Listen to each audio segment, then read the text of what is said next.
Pakistan has a diverse climate due to its varied temperature. The coastal areas to the northern areas. The northern areas are covered with the snow in the winters.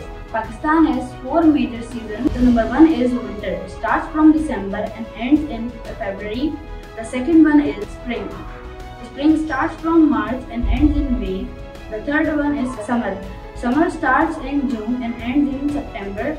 The last and the fourth one is autumn. Autumn starts from September and ends in November.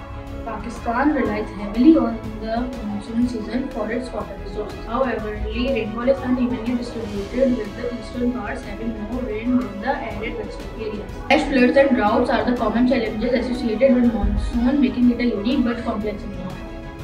Pakistan is facing from several climate-related challenges, including rising temperature, extreme weather events, and water scarcity. The country is experiencing from heat waves, droughts, and floods because of the cutting of trees, degradation, and pollution. Climate change is affecting on agriculture and productivity. Climate change is driven by human activities and significant problems, including rising temperature, extreme weather events, and disruption to the ecosystem and environment. Implementing climate change in Pakistan faces challenges like weak policy enforcements, high-cost water mismanagement, and dependence on international funds. Pakistan faces several climate-related problems due to its diverse geography and changing weather patterns.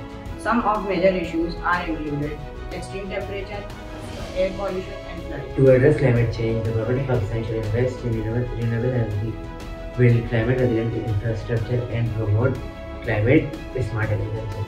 Green financing through subsidies and tax incentives can reduce emissions. What are negative impacts of climate change on Pakistan? The negative impact of climate change on Pakistan is tropical events that are considered as the climate change, rising temperature, glacier melting, and floods and heat waves. Now I'm going to give you example of rising temperature. Because of heat, the water shortage will happen and water scarcity will happen. It will destroy fields and our environment will be damaged of it. Because of flood, it will destroy our environment. That is not good for us and for our environment. To stop the climate change, there is a simple solution behind it, which is that we need better infrastructure such as drought-resistant farming and effective disaster preparedness. Look, I know that climate change is a global problem, but the solutions starts at home with each and every one of us. Let's act now, not just for ourselves, but for the future of Pakistan.